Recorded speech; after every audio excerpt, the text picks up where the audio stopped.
Hola chicos, buen día, ¿qué tal? ¿Cómo están? ¿Me escuchan bien? Buen día, sí, se escucha bien. Buen día.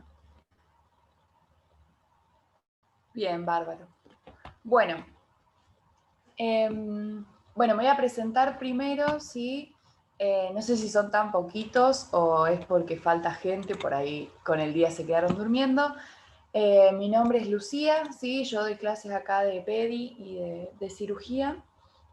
Bien, cualquier duda que tengan pueden preguntarla durante la clase y si no, juntar las preguntas al final y las charlamos después. Si, no sé, por ahí tienen vergüenza o por ahí todavía no leyeron el tema, bien, pueden volver a leerlo a casa, juntan las preguntas y si no las quieren hacer en la clase que viene, las hacen por mail o como les sea más cómodo. Bueno, voy a intentar que estas clases de PEDI sí sean interactivas. Hoy no, porque es la clase introductoria, es la parte de crecimiento y desarrollo, que es como un poco la introducción, sí, pero después la de patología, me gustaría que participen un poco, sí, que veamos cómo hacer el análisis diagnóstico, la lista de problemas, sí, y los diagnósticos diferenciales. No sé si les parece esa la forma más productiva, pero obviamente si tienen algo que quieran aportar, ¿sí? Algo que quieran reforzar, ¿sí? Lo volvemos a ver siempre que les guste. Bueno, si les parece vamos a arrancar y finalmente una vez que terminemos, si la clase de hoy no es tan larga, una vez que terminemos podemos me pueden decir más o menos qué horarios les convienen para ir haciendo, si este horario o a la tarde, bien, si por ahí alguno trabaja, y lo vamos coordinando así en la medida obviamente que podamos. ¿Bien? Bueno, bien. Bueno. Bueno, la clase de hoy sí es obviamente a modo introductorio. Es la parte que van a ver que ustedes la van a tener que leer 600 veces porque más que nada es machacar y machacar porque son valores, ¿sí? Obviamente uno puede hacer el razonamiento de qué tengo que evaluar en los controles de salud de un paciente pediátrico, ¿sí? Entendiendo que obviamente no es un paciente, un niño adulto, sino que es una fisiología, anatomía y mundo completamente diferente y que los aspectos que tenemos que evaluar son distintos a los que tenemos que evaluar en el control de salud del adulto. Por lo tanto, sí van a ver que por ahí esta clase, sí, para mí me resulta un poco más tediosa, un poco más agotadora, pero van a ver que lo van a tener que machacar y machacar y lo van a tener que ver hasta el último día porque suele ser, nos olvidamos cuál es la frecuencia cardíaca del niño entre los 10 meses, ponele, y los 12 meses. Bien, estas serían las competencias que ustedes les van a evaluar en el examen. Bueno, no sé ahora en el contexto de pandemia, pero cuando realizábamos el control al pediátrico, ¿sí? Ya sea por consulta espontánea o por control de salud, ¿sí? Esto sería lo que el docente les estaría evaluando una vez que ustedes comienzan a redactar la historia clínica, ¿sí? Deben saber primero que la comunicación lo es todo, ¿sí? Deben tener un trato adecuado con la madre, el padre o tutor, quien sea, ¿sí? Siempre indagar sobre antecedentes, ¿sí? En la anamnesis completa, el motivo de consulta, saber construir un familigrama, ¿sí? Esto más que nada se utiliza en lo que es centro de salud. Bien, ya les va a tocar en la rotación de la PFE una vez que terminen, por ahí, no tanto en lo que es la consulta a guardia de un hospital, sí, pero siempre sí en consultorio externo, bien, para revisar un paciente que nosotros lo vemos por control de salud. Los hábitos, los antecedentes personales, sí, antecedentes familiares, bien, conocer el esquema de vacunación, esta va a ser la segunda clase, siempre por ahí nos cuesta un poco el esquema de vacunación, bien, hay modificaciones todos los años, y lo importante vamos a ver que es saber cuántas dosis de cada vacuna son, bien, no importa si las conocemos, digamos, por meses, es más fácil saber, por ejemplo, tengo que dar 3 dosis de hepatitis B, bien, entonces sabemos que tiene que haber un mes de diferencia mínimo, bueno, lo vamos a ver la clase que viene, y obviamente el examen físico completo, de cabeza hasta los pies, ¿sí? Conociendo el estado general, siempre buscando signos meningios, intentando pesquisar patología que pueda llegar a ser congénita, bien, evaluar la lactancia materna, extremadamente importante, vamos a ver también en la clase que viene cuando hablemos de alimentación, y el examen semiológico completo, ¿bien? Obviamente entendiendo las pautas de alarma o en realidad las red flags, ¿sí? Que sería lo que a nosotros nos tiene que llamar la atención para internar al paciente, ¿bien? Bueno, esto es un poquito lo que decíamos antes, es consignar los datos del niño, los datos de la familia, ¿sí? De la madre, padre o tutor, y es muy importante también que conozcamos los antecedentes perinatales. No es lo mismo estar frente, por ejemplo, a un bebé de un mes que fue prematuro, ¿sí? Y tampoco es lo mismo saber que haya sido prematuro de 32 semanas o de 36, ¿sí? También conocer los antecedentes serológicos de la madre y bacteriológicos con respecto al estreptococo beta hemolítico, ¿sí? Y las patologías asociadas en el embarazo. Todo esto se va a reflejar después en un niño que por ahí lo veo sano, ¿sí? Pero tengo que ir a buscar y pesquisar otro tipo de patologías, ¿bien? Por lo tanto, es importante saber si fue gemelar o no gemelar, si fue un feto único, si la madre era diabética o no diabética, etc.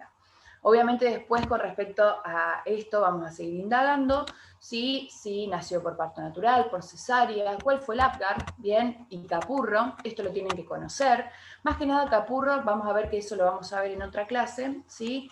Pero Capurro tiene que ver un poco más con la edad gestacional en cálculo con respecto a la evaluación de 5 parámetros, ¿sí? Lo único que tienen que saber son esos 5 parámetros, que son el lóbulo de la oreja, porque lo vamos a ver en la próxima clase, y el Apgar que corresponde a la vitalidad. También saber qué incluye cada uno de ellos, si requirió o no requirió internación en neonatología o reanimación. Otra cosa que es importante y que ustedes tienen que saber calcular, ¿sí? Es el puntaje o el método de Graffar, ¿sí? El método de Graffar nos va a dar un estimativo del medio socioeconómico en el cual nos estamos desenvolviendo con esta familia, cuál es el riesgo socioeconómico y socioambiental que va a tener este niño de acuerdo al ámbito donde él vive, ¿sí? Obviamente esto es estimativo, cada familia es una esfera institucional completamente diferente a la otra, bien, por lo tanto, tampoco es que nos vamos a agarrar de tiene un Graffar 4, por ejemplo, sí, pero nos habla un poco del riesgo de este niño de tener diversas dificultades a lo largo de su crecimiento y su desarrollo, por lo tanto tenemos que tenerle un poquito más de cuidado, ¿sí? Esto por ahí también lo suelen preguntar, obviamente no sabiendo cada punto, ¿sí? En los exámenes, sí sabiendo qué es lo que evaluamos, que es la profesión del jefe de familia, el nivel de instrucción de la madre, la principal fuente de ingreso y las condiciones de alojamiento. En cuanto a las condiciones de alojamiento, lo que más nos interesa es saber cuántas habitaciones tiene y cuántas personas están viviendo, para saber si estamos frente a una situación de hacinamiento o no, ¿bien? Bueno, esto es muy importante, ¿sí? Se suele preguntar siempre, ¿por qué? Porque cuando a nosotros nos viene el niño al control, nosotros lo revisamos, todo divino, nos acordamos de pesarlo, de tallarlo, de percentilarlo, todo el resto, pero hay que decirle después a la madre, lo espero en tanto tiempo, ¿bien? Eso sí es muy importante porque va a ser cómo concluya la consulta y cómo nosotros le damos el pie y en realidad también le sentamos una obligación de que tiene que volver, ¿bien? A controlar al pediátrico, madre, padre, a quien sea. Bien, con respecto a los menores de un mes, sabemos que una vez por semana tienen que venir a control, ¿sí? Siendo la primera dentro de los primeros días, ¿sí? Obviamente después de que le den el alta de la maternidad, para nosotros ya comenzar a pedir todos los estudios, los laboratorios que nos sean pertinentes. Después, entre el mes y los 3 meses ya lo podemos espaciar en vez de cada una semana, cada 2 semanas, ¿sí? Hasta el año, posteriormente, una vez al mes, después hasta los 3 años trimestral y más de 3 años ya lo hacemos anual, ¿sí? Ya lo espaciamos mucho más y podemos hacer el control del año. ¿Por qué hacemos esto? Ustedes piensen el desarrollo escalonado y el crecimiento escalonado y exponencial que tiene el pediátrico en esta etapa de la vida. ¿Sí? Sabemos que crecen, se desarrollan, adquieren habilidades mucho más y casi todas juntas en los primeros meses. ¿Sí? Por lo tanto, esa es la frecuencia de los controles porque tenemos que evaluar que, por ejemplo, haga los crecimientos exponenciales. En cuanto al desarrollo, la motricidad fina, gruesa, el habla, el lenguaje, ¿sí? Y la comunicación social están exponencialmente desarrollados en esta etapa. Por lo tanto, lo tenemos que agarrar mucho antes porque es esta la etapa en la cual hay que tener ojo, ¿sí? Y donde generalmente se intentaría hacer diagnóstico de patologías importantes, ¿sí? Bueno, ya después de los 3 años, el niño comienza a entrar en una infancia, ¿sí? Donde ya es un poco más estable, ¿bien? Se empiezan obviamente continúan adquiriéndose habilidades nuevas y todo, como siempre, pero nos dan un poco más de tiempo para desarrollarlo. Y obviamente acá la madre, ¿sí? Obviamente hay que ver el nivel de alerta, puede llegar a darse cuenta más fácil, ¿sí? De que hay algo raro o que no, y lo va a llevar a la consulta. Bien, en cambio en el bebé por ahí es un poco más difícil. Bien, ¿cuáles son los controles que no nos pueden faltar durante el primer mes? Vamos a ver que tenemos controles antropométricos, ¿sí? Que son los de crecimiento, los que son objetivables, es decir, que los medimos, bien, peso, talla, perímetro cefálico, nunca olvidar, ¿sí? Percentilarlo, bien, porque vamos a evaluar entonces cómo se encuentra este niño en cuanto a la población en la cual nosotros nos desenvolvemos. El primer control, esto es lo que les decía antes, ¿sí? 2 o 3 días del alta, y el segundo obviamente, una semana después, ¿bien? Porque se hace una vez por semana. La evaluación de la lactancia materna y evaluar si es exclusiva, si no es exclusiva, perdón, por qué no es exclusiva, ¿sí? Si el niño desarrolló algún tipo de intolerancia, si lo hace porque tiene grietas o fisuras la madre, porque tiene una incorrecta técnica, bien, porque tiene que irse a trabajar. Sí, nosotros tenemos que intentar dar soluciones a madre para que la lactancia materna siempre sea exclusiva, mínimo hasta el 6º mes de vida del niño. Evaluar la presencia de ictericia. Bien, sabemos que hay una ictericia que puede llegar a ser fisiológica y normal dentro de los primeros días, que es favorecida por la lactancia materna, ¿sí? Que a través del pasaje a través de la leche. Bien, pero después, bueno, vamos a ver en la clase bien de ictericia cuáles son los criterios para yo pensar que puede llegar a ser patológica o no. Bien, por lo general es una ictericia que aparece unos días posteriores al alta en la maternidad, ¿sí? Que no se prolonga más allá de la semana, bueno, que tiene unos valores específicos. ¿Sí? Si a alguno le queda duda, siempre obviamente el niño debe quedar internado para hacer exámenes complementarios. La búsqueda de malformaciones, ¿sí? Ver bien la implantación de las orejas, la forma de los ojos, ¿sí? Todas las facies, la evaluación general y obviamente el examen físico completo para detectar presencia de soplos, ¿sí? Presencia de anomalías cardíacas, bien, por ejemplo, no sé, soplos de regurgitación o choques de punta anómalos, etc. Y vamos a ver que después tenemos el control de los reflejos, ¿sí? Arcaicos, ahora los vamos a ver. El reflejo rojo pupilar, esto nunca se lo tienen que olvidar, ¿sí? Porque la ausencia del reflejo rojo pupilar nos permite pesquisar, ¿sí? Anomalías retinales, dentro de las cuales la principal es el retinoblastoma. Bien, el retinoblastoma, que es una de las causas principales de muerte en la primera infancia. El carnet de vacunación, sí, debe estar completo, obviamente en la primera consulta, hepatitis B, ¿sí? Y BCG, y obviamente lo vamos a ir completando a medida que pasa el tiempo. Y nunca olvidar también el examen traumatológico de caderas, ¿sí? Con las maniobras de Barlow y Vado, etc. Bien, bueno, la estimación del grupo sanguíneo, la pesquisa neonatal y las autoemisiones acústicas. Ya cuando el bebé viene al primer control, o es más, a veces antes de salir de la maternidad, ya los pediatras les piden, ¿sí? Sí le hacen la orden para la pesquisa neonatal, vamos a ver que no se puede hacer durante la primera semana, pero sí las autoemisiones acústicas ya se puede ir con la orden para realizárselas. Para la pesquisa o screening metabólico de patologías congénitas y hereditarias que conllevan alta morbilidad. Bueno, entonces, es lo que decíamos antes. Crecimiento, desarrollo, examen físico completo, maduración, alimentación, que vamos a ver que la maduración es ósea y dentaria, alimentación y las inmunizaciones. Estas dos son las que vamos a ver en la clase siguiente, que es la de alimentación e inmunizaciones, y hoy vamos a ver un poquito de las primeras. Bien, esto lo tienen que saber, no es que les van a preguntar qué rango tienes la segunda infancia, ¿bien? Yo lo recomiendo para conocer un poco de dónde estamos parados. Muchas veces te van a decir esta patología es más frecuente, no sé, en la segunda infancia. Bien, no hay que saber tanto tampoco. Uno es más o menos hasta los 2 años y medio, ¿sí? Sabiendo lo más importante es esto, por ahí en la primera infancia. El recién nacido de los 0 a los 28 días, ¿sí? Si es el neonato temprano es hasta los 7 días y el neonato tardío hasta los 28. Cuando hablamos de lactante, hablamos del niño que tiene de 28 días hasta un año, ¿sí? O sea, no es neonato, pero tiene menos de un año, y el periodo de transición, ¿sí? Lo más importante es recién nacido y lactante. Después el preescolar hasta los 5 años, el escolar hasta los 10, 12, dependiendo si es varón o nena, y el estadio prepuberal, que lo va a marcar más que nada el desarrollo de los estadios de Tanner, que también tienen que conocer.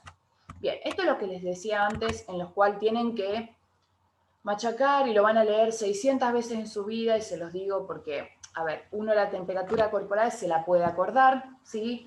Porque es bastante más global. Respecto al axilar, sí se entiende que hasta 37,2 podría ser aceptable como una temperatura normal de un niño pediátrico, de un paciente pediátrico, ¿sí? Pero por estimativo, sí, 37, más de 37 hasta 37,5, sí, es febrícula. En algunos libros o en algunas bibliografías, en realidad yo diría que a partir ya de 37,5 es fiebre, bien, y antes tenemos como registros febriles, sí, o registros subfebriles, perdón. Obviamente no aplica a COVID y a la época en la cual estamos viviendo hoy, ¿sí? Porque sabemos que ya eso puede ser considerado fiebre. Bueno, la frecuencia cardíaca, sí, la frecuencia respiratoria y la presión arterial, ¿sí? Son datos que por ahí son un poco más difíciles de recordar y que yo les recomiendo que tengan esto al lado, esta tablita al lado de cuando ustedes estudien, ¿sí? O veamos por ahí los casos clínicos a medida que van pasando las clases, porque está bueno ir repasándolo con la práctica, ¿sí? Porque no es tan sencillo recordar recién nacido, bueno, hasta 140 latidos por minuto. Lactante 80, 130, ¿sí? Es un poco difícil. Sí, la presión arterial vamos a percentilarla, ¿sí?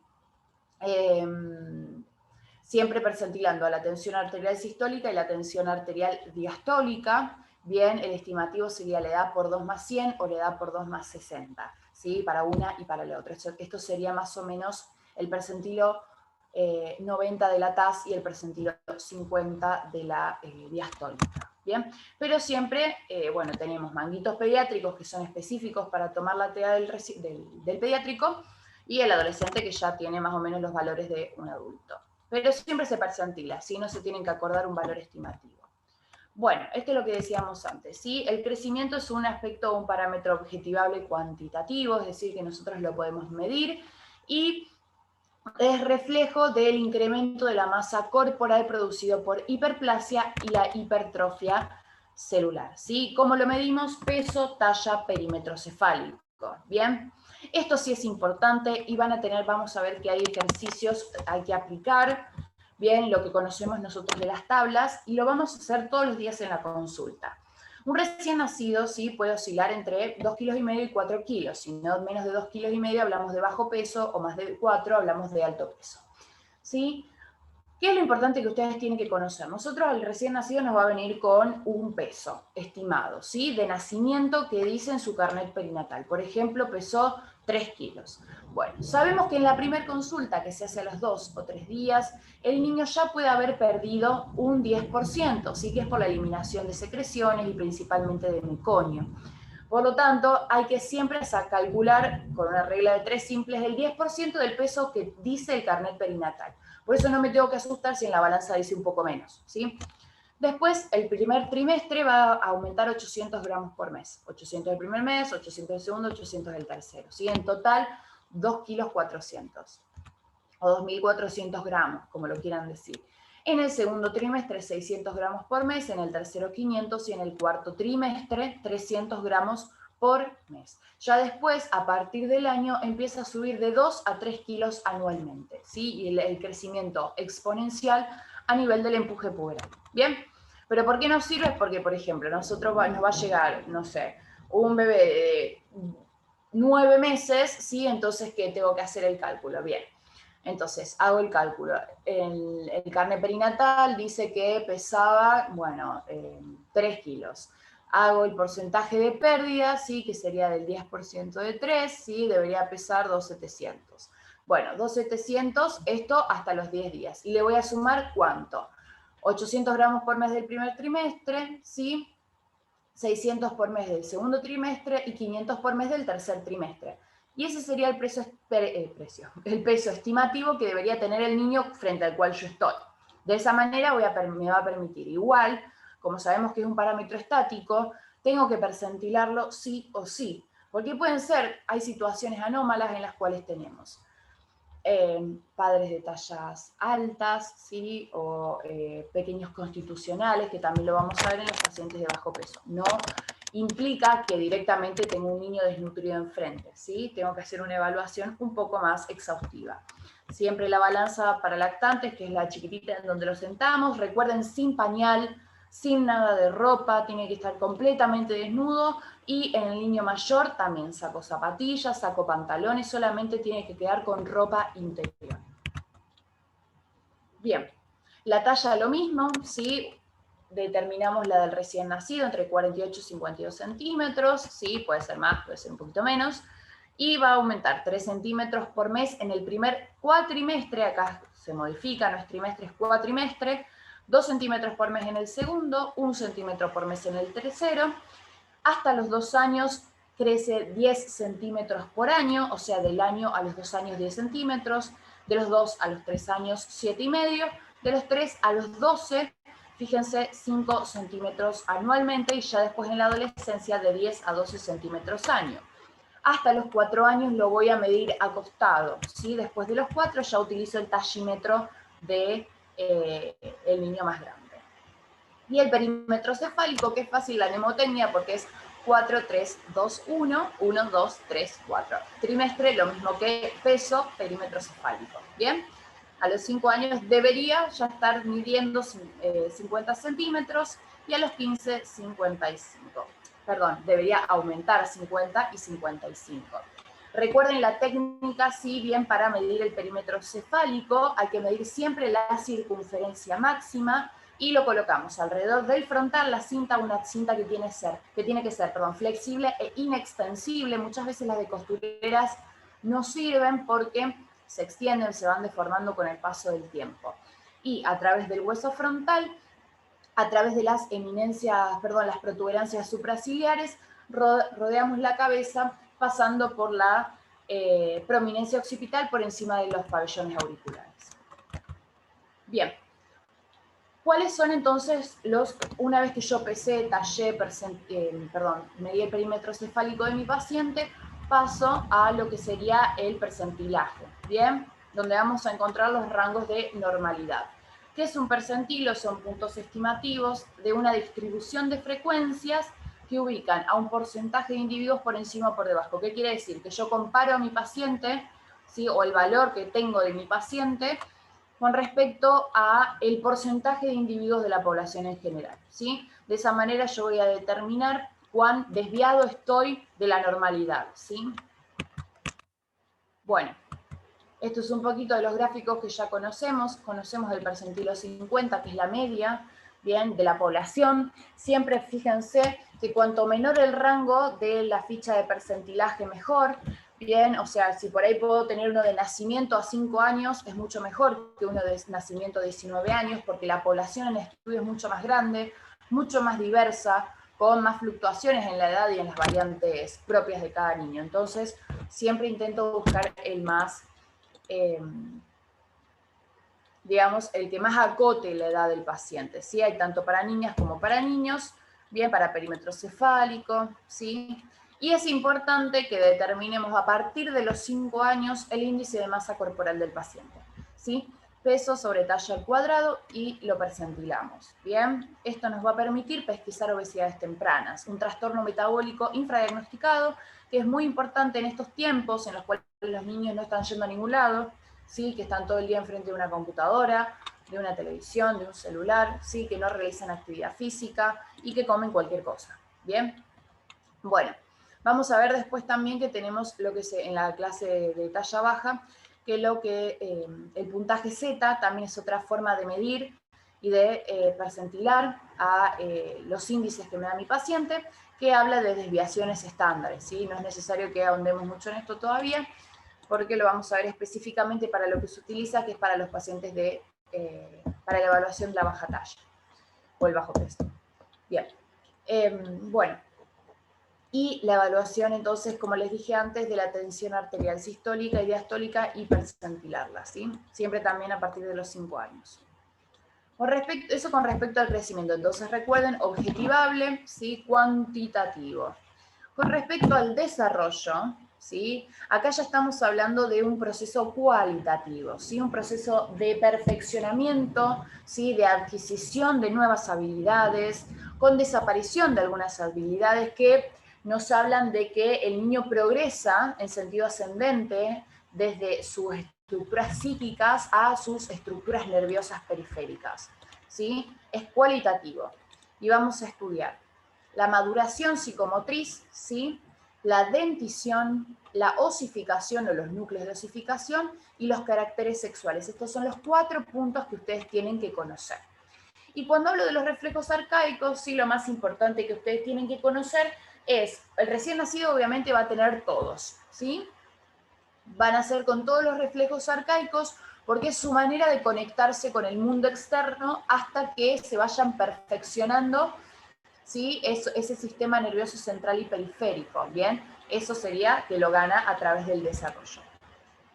Son formas primitivas de movimiento, entonces, que generan respuestas a estímulos y son el medio por el cual el niño se puede relacionar con el medio ambiente y con quienes lo rodean. ¿Qué nos va a revelar? O sea, que está íntegramente estructurado el tronco encefálico y la médula espinal, porque sabemos que los reflejos, desde el punto de vista fisiológico, ¿sí? No acceden a estructuras centrales superiores. Bien, y estos son los que tienen que conocer. Vamos a ir viendo más o menos uno por uno para que ustedes sepan cómo hacerlos. Yo les recomiendo que practiquen. Obviamente les repito, no sé si en este contexto de pandemia ustedes van a poder rendir con recién nacido o con algún paciente, pero está bueno que por ahí practiquen. Si tienen algún primito, algún sobrino, lo que sea, fíjense bien, de acuerdo a la edad que tenga, y vayan practicando de esa forma. Bien, ojos de muñeca y defensa óculo-palpebral son 2 reflejos que vamos a perder al mes de vida. La incurvación del tronco la perdemos a los 2 meses.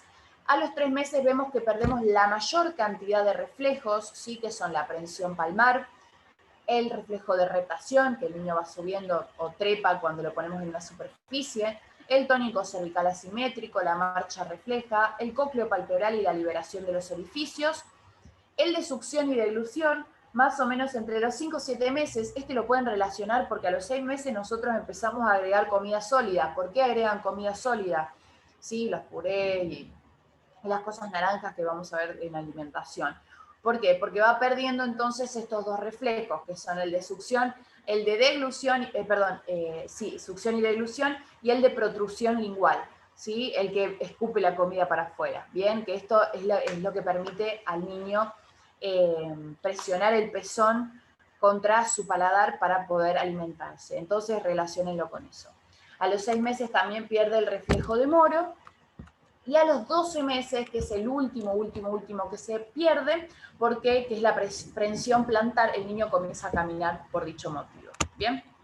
Entonces, los ojos de muñeca, bien, vamos a ver que tenemos al niño en decúbito, dorsal, ¿sí? Acostado de cabeza, y lo que vamos a evaluar es el retardo en el movimiento de los ojos después de haber girado la cabeza, ¿sí?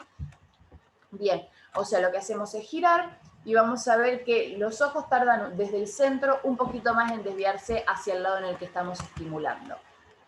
El reflejo glabelar, ¿sí? Donde el niño tiene que también estar en decúbito dorsal, y lo que vamos a hacer es estimular el puente de la nariz o el maxilar, ¿sí? Superior del neonato. Cuando tenga los ojitos abiertos, lo que tiene que hacer es después de unos golpecitos, parpadear, ¿sí?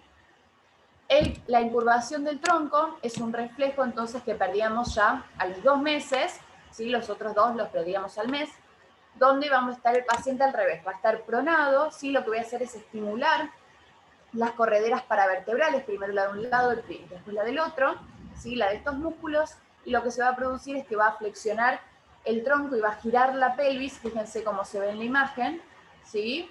Flexiona, bueno, al revés, está puesta del otro lado, pero lo que va a hacer es, si de este lado lo estimulo, va a flexionar el tronco para el costadito, ¿sí? El miembro inferior también, y va a girar la pelvis. El reflejo de gateo o de arrastre, ¿sí? Este también lo podemos evaluar justamente cuando el bebé ya está acostado, ¿sí? Cuando estamos haciendo la incurvación del tronco, y lo que tiene que hacer es el reflejo de natación, ¿sí? Con los brazos y piernas, ¿sí? Va a intentar moverse y desplazarse con brazos y piernas. Este es el esgrimista o el tónico cervical asimétrico del cuello también. Lo que hay que hacer es, cuando el bebé esté tranquilo, ¿sí? Lo estemos estimulando, por ahí puede estar con la madre, lo que vamos a hacer, una vez que esté en la camilla, le vamos a girar rápidamente la cabeza para un lado y después para el otro, ¿sí? Y lo que tiene que hacer es lo que estamos viendo en la imagen, ¿sí? Por ejemplo, si el bebé mira hacia el lado derecho, ¿sí? Lo que va a hacer es flexionar todo el lado, hacia el lado izquierdo, lo que hace es flexionar todo el lado derecho y extender el lado izquierdo. Bien, también nos habla de indemnidad, obviamente, de la estructura medular nerviosa. Este es el reflejo de la marcha, lo que generalmente se hace es estimular la parte dorsal de los piecitos contra la camilla y de esa manera el bebé empieza a caminar, ¿sí? En el aire, o hace que camina. Bien, el cócleo palpebral, ¿sí? Donde lo estimulamos con un sonido y debe estimular el parpadeo. Esto es importante porque también nos puede hacer detectar sorderas, ¿sí? Centrales o periféricas, que después, obviamente, si todavía no se realizaron las autoemisiones acústicas. Pero es muy importante que en la primera consulta ya nos podemos fijar si el niño escucha o no escucha. Por ejemplo, le decimos un sonidito al oído despacito y si hay estímulo de los párpados o no. El de succión y búsqueda, este es el más importante para la alimentación del niño, aparte del de rectación, que le va a permitir acercarse bien a la madre, donde vamos a estimular la comisura de los labios, ¿sí? Y el bebé va a dirigir la cabeza hacia el lado y su mirada hacia el lado que estamos estimulando, y va a comenzar a succionar y a sacar la lengua, ¿bien? El reflejo de deglución se complementa con el otro, ¿sí? Obviamente lo vamos a analizar cuando esté alimentándose con la mamá, ¿sí? Le vamos a pedir que en el momento de la consulta en que le pedimos, evaluar la lactancia materna, ¿sí? Para evaluar la técnica, para evaluar el apego con el niño, bien, es en este momento en el cual vamos a nosotros evaluar que se dé de manera correcta. El reflejo de Moro, que por ahí es el que más nos da miedo, ¿sí? Que lo perdemos después de los 7 meses, que nos da miedo hacerlo, pues son tan chiquititos. Lo sostenemos al bebé, ¿sí? Con nuestras 2 manos, la mano del operador tiene que estar una detrás de la cabeza, en realidad no tanto del tórax, y en la parte baja, ¿sí? De las nalgas. Y lo que vamos a hacer es traerlo desde que lo tenemos más paradito, ¿sí? O lo tenemos con el tronco erecto, ¿sí? Lo bajamos de golpe, ¿sí? Lo ponemos en decúbito dorsal de golpe en nuestras manos, y lo que tiene que producirse es un sobresalto con apertura de miembros superiores de manos y de miembros inferiores, ¿sí? Y la presión plantar y palmar que tanto conocemos, bien estimulen las almohadillas, ¿sí? De los deditos del pie, porque esa va a ser la forma en que más lo van a ver más fácil, ¿sí? La presión palmar es mucho más sencilla. Bueno, con respecto a esto, sí, vamos a... Cayó un rayo. Con respecto a la parte psicológica y el desarrollo psicosocial del niño, vamos a tener una clase específica que es de paidopsiquiatría, que es la psiquiatría aplicada al estudio del paciente pediátrico. Bien, por lo tanto, no se haga mucha bola ahora, sí tienen que saber un par de cositas, no se preocupen, no es tan difícil. Lo que sí tienen que recordar y que vamos a recordar ahora es la parte psicomotriz, que es la parte del desarrollo psicomotriz de la teoría de Hessel, que nos habla del desarrollo de la motricidad gruesa, de la motricidad fina, del lenguaje y de la parte social. Bien, la parte social incluyendo lo que es la relación con los otros y el juego. Bueno, este me pareció que era un gráfico lindo para más o menos ir entendiendo cómo el niño va adquiriendo nuevas habilidades. Lo que yo les digo es relaciónenlo con cómo va perdiendo los reflejos, ¿sí? Porque vamos a ver que ya el tónico cervical lo va a empezar a perder cuando empiece a tener más tonismo en la cabeza, cuando se empiece a sentar solito, ¿bien? Pero lo que tienen que saber sí o sí es este cuadro, que los puede ayudar bastante. O sea, ustedes más o menos cuando vayan leyendo un tema, pónganse un paciente modelo y digan, bueno, tiene 4 meses. Entonces, a los 4 meses, ¿qué tengo que evaluar? Tuki, tuki, tuki, tuki, ¿sí?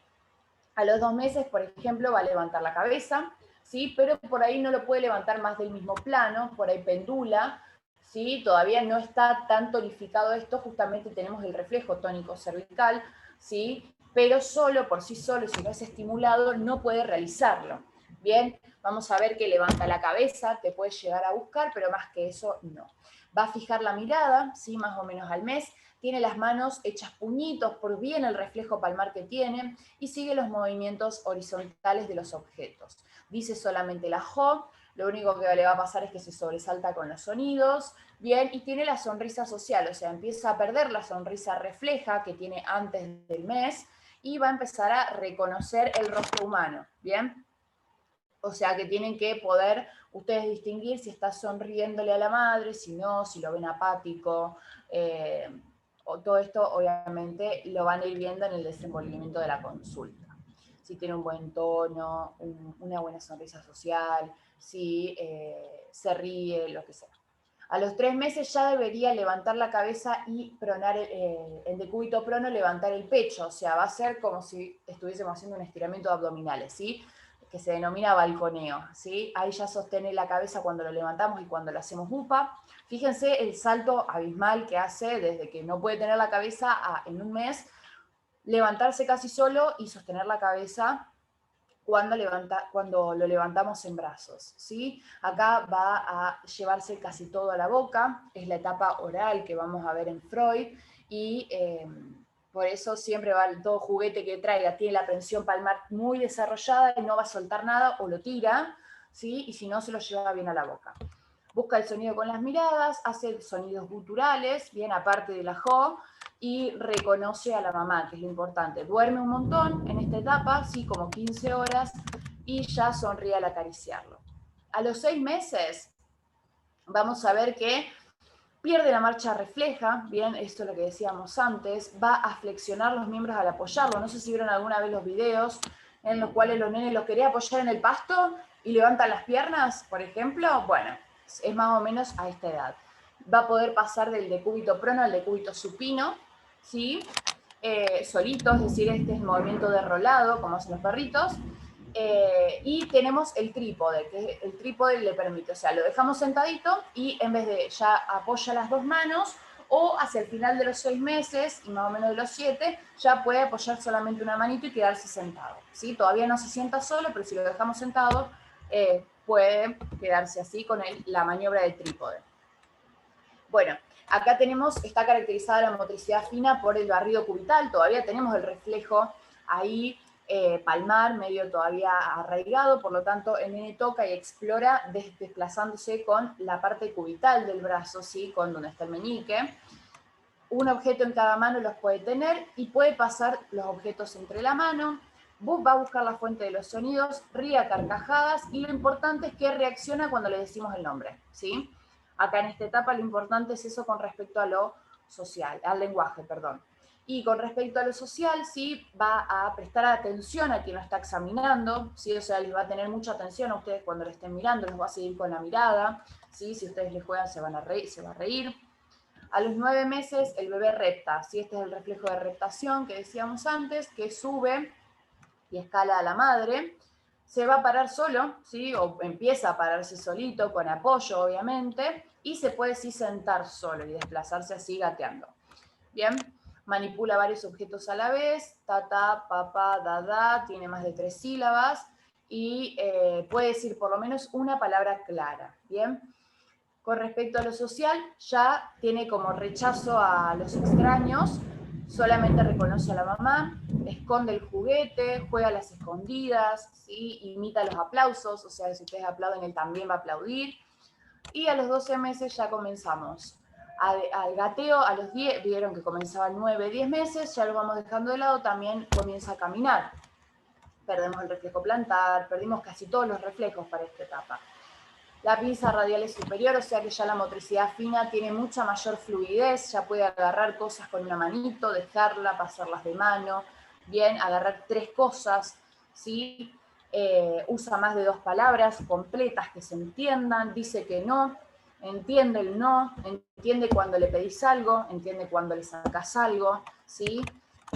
Y con respecto a los juegos, ¿sí? Es juego de posición, golpea las cosas, tira las cosas, ¿sí? Busca abajo de las cosas. Bien, bebe ya, lo importante es de la taza solito. ¿Sí? Bueno, acá vamos a ir rapidito, tampoco, lo importante sí que entiendan es hasta el año, es lo más importante, porque ya después comenzamos a evaluar otras cosas, ¿sí? Vamos a ver qué vamos a comenzar a evaluar. No tanto la motricidad fina, sino que vamos a empezar a evaluar la aplicación con el juego y con el dibujo, más que nada más importante, ¿sí? Y obviamente la palabra, porque en esta etapa sí es bastante fácil pesquisar algún que otro trastorno fonoaudiológico. Entre los 15 meses sí ya puede subir la escalera ayudado. Cuando lee un librito o agarra un librito, pasa todo el librito a la vez, ¿sí? Pasa los juguetes, o sea, si nosotros le damos a esta edad un librito, va a pasar todas las hojas de una. Pide los objetos, los señala para que se los den, ¿sí? Y acá es cuando se quieren sacar los zapatos, quiere jugar con vos, te muestra los juguetes, ¿sí? A los 18 meses, ¿sí?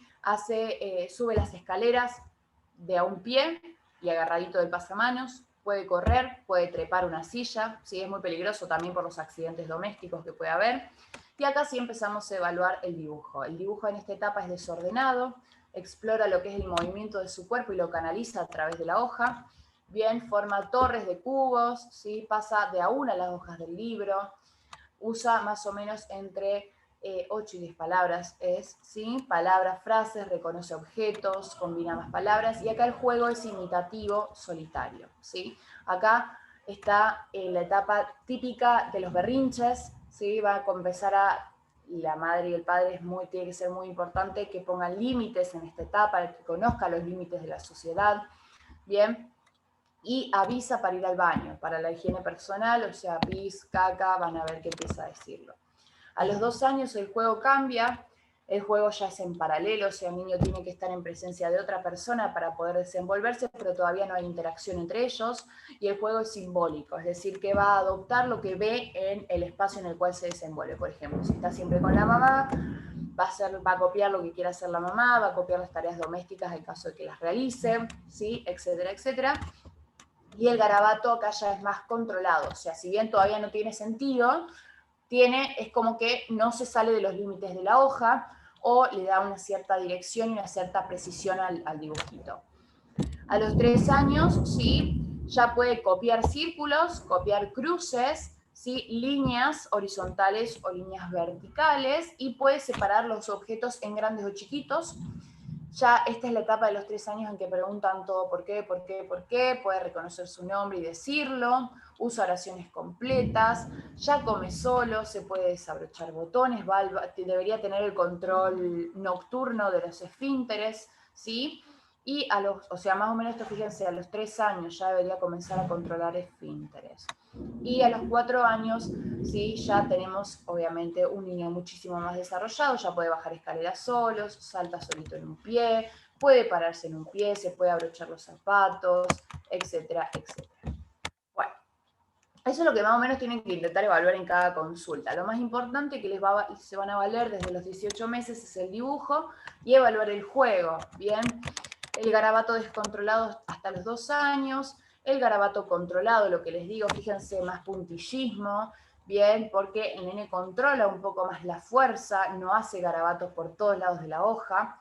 El garabato con nombre, sí, cuando ustedes le den este dibujo al niño, les va a decir mamá, papá y perro, por ejemplo. O sea, ya le otorga un significado, un simbolismo al dibujo que está frente a él. La etapa preesquemática, ¿sí? En la cual ya empieza a tener un poco más de sentido lo que estamos viendo, tienen ojos, tienen nariz, tienen boca, ¿sí? Comienzan a copiar también colores del medio que los rodea, y el esquemático finalmente, donde ya tiene completamente la forma desarrollada, y el bien realista, donde hay una aproximación a la realidad mucho más aumentada. Esto es lo que decíamos antes, hasta los 2 años el juego es sensorio-motriz individual, se vale de su cuerpo para explorar el medio, ¿sí? Ya sea a través de los reflejos, a través del barrido cubital, ¿sí? A través de tirar cosas, bien, va explorando de esta manera las dimensiones, las longitudes, y siempre está solo, porque en este momento es todo introspección, es todo bien egocéntrico, que eso también lo vamos a ver con la Target. Después el juego simbólico donde ya le otorgamos un significado al juego que está desarrollando, ya sea copiar cómo se desenvuelve con la madre, con el padre, lo que sea, y en paralelo, primero hasta los 4 años, eso que les decía, necesita a alguien al lado, pero no es que juega con el que está al lado, sino que lo necesita para él poder desarrollarse, y el asociativo cuando ya hay participación del tercero. Y el reglado, sí, donde ya entendemos las reglas del juego, que es por eso que el nene entra a preescolar, ¿sí? Entre los 6 y los 12 años, al primer grado, en la gimnasia de los niños ya más grandes ya pueden ser articuladas con reglas porque el niño ya las puede comprender. Bien, bueno, lo que hablábamos de la maduración, hablábamos de desarrollo, ahora vamos a hablar de maduración, ¿sí? La maduración, hablamos del proceso donde vamos adquiriendo progresivamente nuevas funciones y características físicas.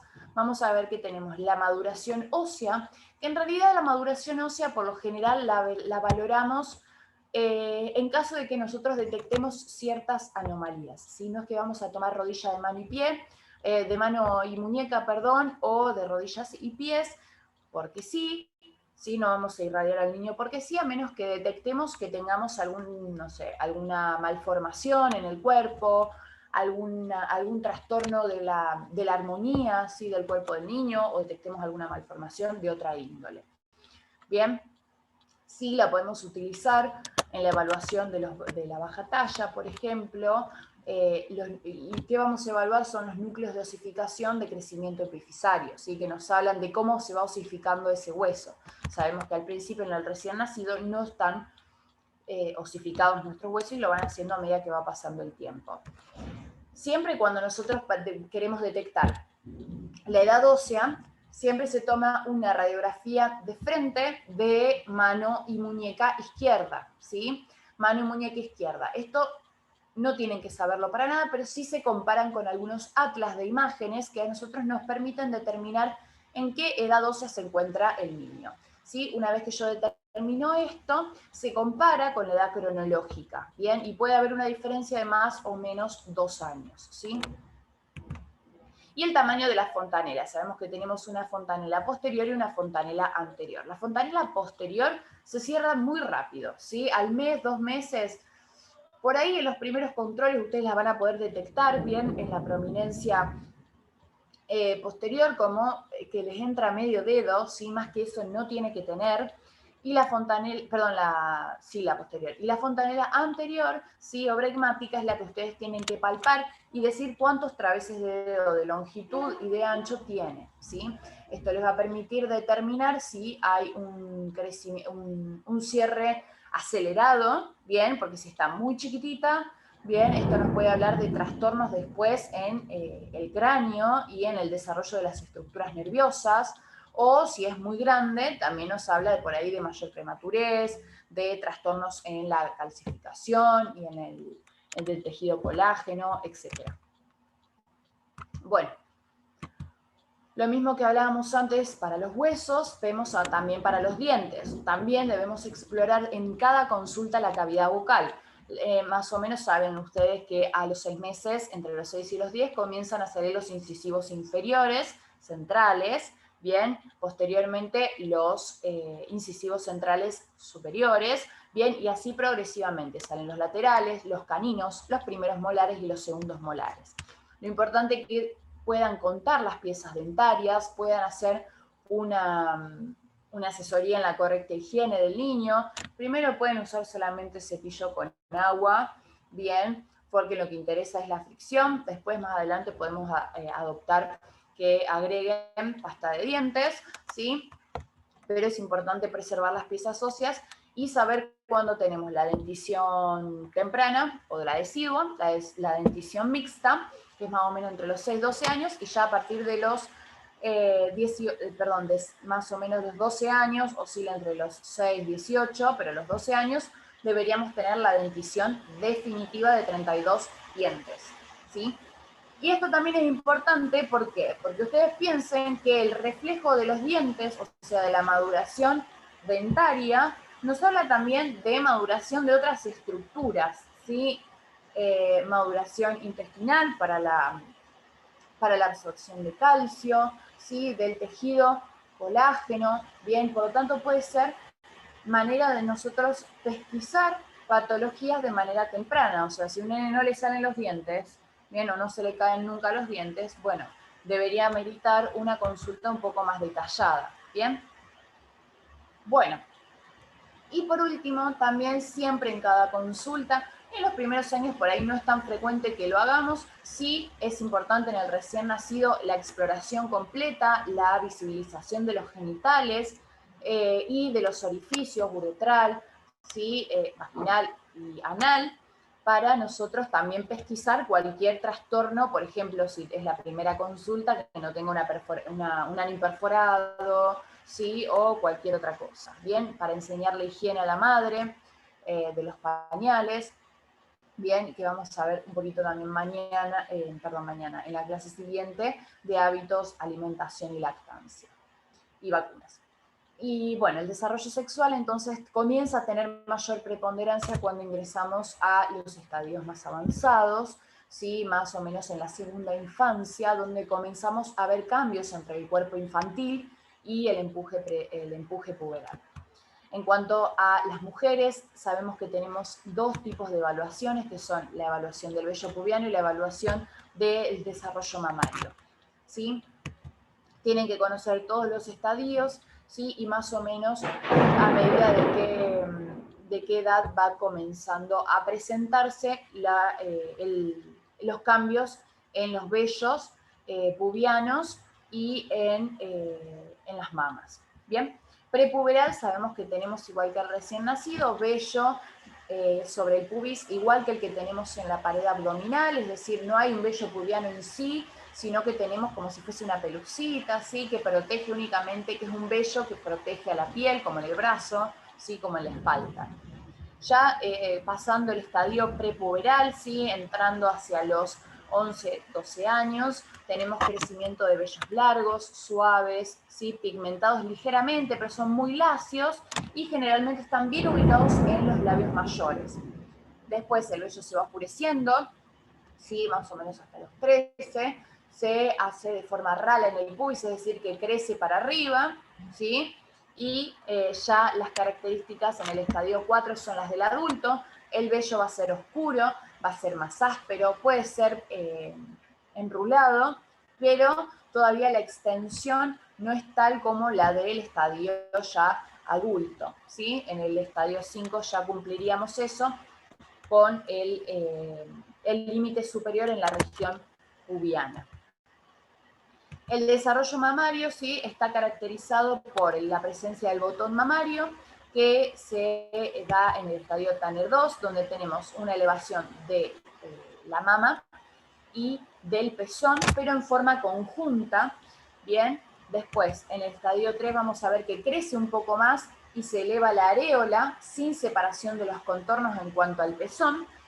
En el estadio 4 se proyectan la areola y el pezón y forman como si fuese una montañita secundaria dentro de lo que es la montaña de la mama.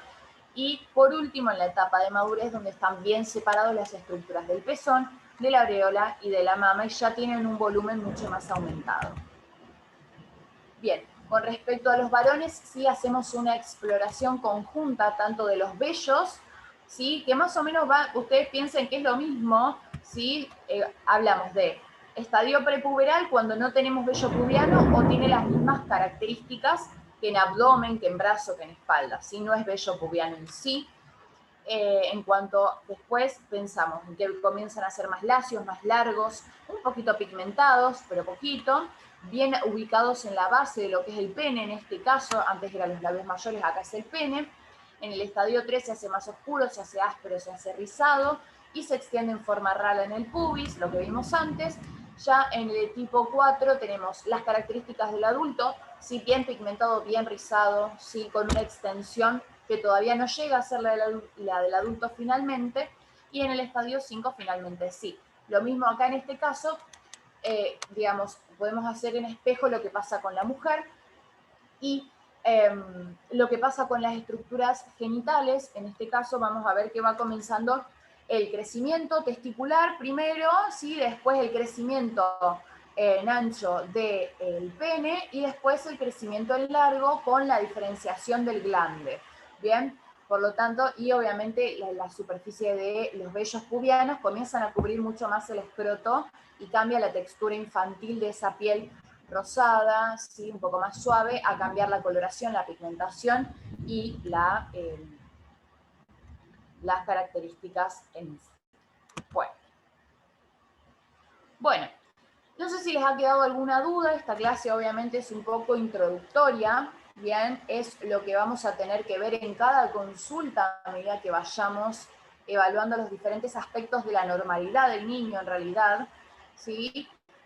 Cada control de salud debe ser detallado, debe ser completo, deben escuchar los problemas que les refiere la madre, ¿sí? Nunca desestimen lo que dice la madre, porque es la que está todo el día con el niño. Si les dice que hay algo raro, no la tilden de pesada, bien, por lo tanto, creo que si es detallado, si es preciso, bien, y si se hace en un cuadrito mental y un esquema mental de todo lo que tienen que ir evaluando, por ahí el desarrollo no es que me voy a dedicar tipo 10 minutos a ver el desarrollo total del niño, pero sí lo puedo ir evaluando a medida que voy haciendo las cosas, bien, le voy hablando, le voy preguntando, o sea, cosas, ¿sí? Y después sí le puedo dar un juguete, le puedo dar que dibuje, bien, muy importante. Y no se olviden, sí, también el examen visual y el examen fonoaudiológico. En las audiciones acústicas en el recién nacido, bien, el examen fonoaudiológico más o menos en la etapa preescolar y el examen visual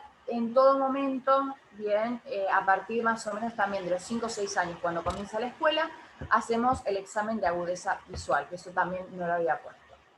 Bueno, si tienen alguna duda, no creo que los escuche, porque me anda un poco feo el auricular. Me la pueden escribir al chat. No sé si vieron que acá arriba tiene una opción que dice más chat. ¿Sí? Ahí yo los leo. Cualquier cosa pueden ir preguntando y lo vemos al final. Si no les quedó ninguna duda, por ahí lo pueden ir a leer. Si les queda después alguna otra duda, me dicen.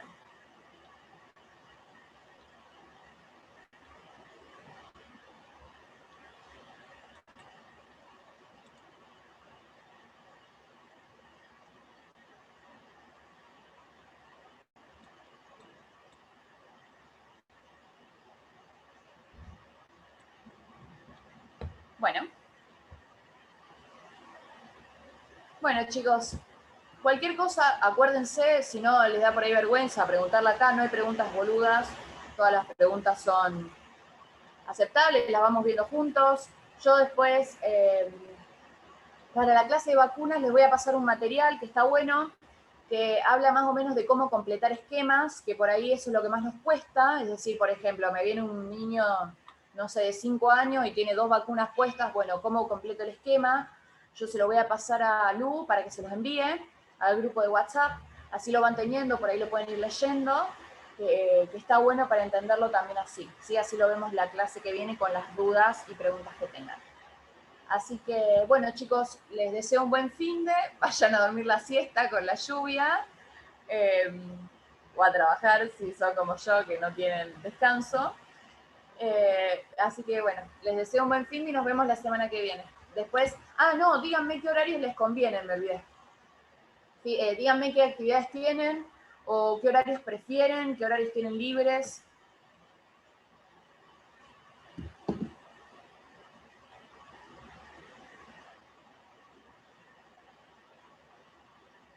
Bien, bárbaro, Gaby. Las chiques, Flor y Nati. Nati también, bueno. Ah, todos pueden, cualquier horario, bárbaro, qué grupo espléndido. Bueno, a estudiar en este día lluvioso, prepárense el cafecito, el matecito. Y bueno, chicos, les agradezco un montón. Saben que cualquier cosa que me quieran preguntar, no hay problema. Háblenme de igual a igual, me pueden decir Lu, ¿sí? Así que bueno, les mando un beso grande y que tengan un buen fin de semana. Chachi.